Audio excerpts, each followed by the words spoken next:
Airstrikes. Airstrikes have been one of the most visible forms of confrontation between Iran and Israel. These usually involve Israeli jets targeting positions in Syria that are believed to be linked to Iranian forces or weapons transfers. The strikes are fast, precise, and often occur without warning, making them difficult to intercept. Over time, they have become a consistent pattern, shaping the ongoing shadow conflict and signaling Israel's intent to limit Iran's military presence near its borders. Missile attacks. Missile attacks represent a more direct and escalatory step in the conflict. These can involve long-range projectiles launched either from Iranian territory or by allied groups in the region. Missiles carry a heavier political and military message compared to airstrikes, as they can reach deeper targets and cause broader damage. Their use tends to increase tensions quickly, often triggering immediate responses or heightened alert levels. Drone strikes. Drone strikes have introduced a quieter but highly effective method of attack. Unmanned aerial vehicles can travel long distances, gather intelligence, and strike targets with precision. Iran has invested heavily in drone technology, and these systems are often used by allied groups as well. Their lower cost and flexibility make them a frequent choice in situations where plausible deniability is important. Cyberattacks. Cyberattacks take place in the digital space rather than on physical battlefields.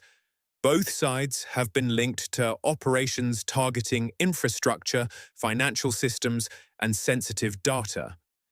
These attacks can disrupt daily life without a single explosion, affecting water systems, power grids, or communication networks.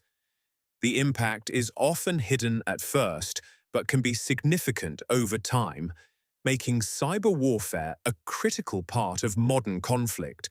Proxy attacks. Proxy attacks involve armed groups that are supported or aligned with Iran, carrying out actions against Israeli interests. These groups operate in places like Lebanon, Syria, Iraq, and Gaza, allowing Iran to exert influence without direct confrontation. The use of proxies adds layers of complexity as it blurs responsibility and expands the conflict across multiple regions. Covert operations. Covert operations are actions carried out in secrecy, often without official acknowledgement. These can include sabotage, targeted killings, or intelligence missions. Such operations are designed to weaken the opponent without triggering open war. They rely heavily on intelligence networks and careful planning, and their effects are sometimes only understood much later. Naval incidents. Naval incidents occur in strategic waterways, where both sides have economic and military interests.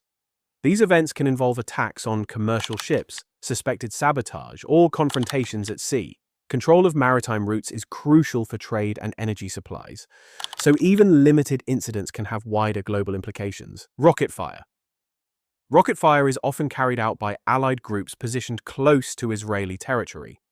Unlike missiles, rockets are usually shorter range and less precise, but they can be launched in large numbers. This creates pressure on air defense systems and civilian areas, forcing quick responses and sometimes leading to broader escalations. Targeted strikes on infrastructure. Targeted strikes on infrastructure focus on facilities believed to support military operations, such as weapon storage sites or supply routes. These attacks aim to disrupt the opponent's ability to sustain its activities over time. While often precise, they can still carry risks of wider damage, especially when located near populated areas. Retaliatory attacks. Retaliatory attacks are responses to previous actions, forming a cycle that can continue over long periods. Each side justifies its move as a reaction rather than an initiation. This pattern of action and response keeps the conflict active, even when there is no formal declaration of war, and makes de-escalation more difficult.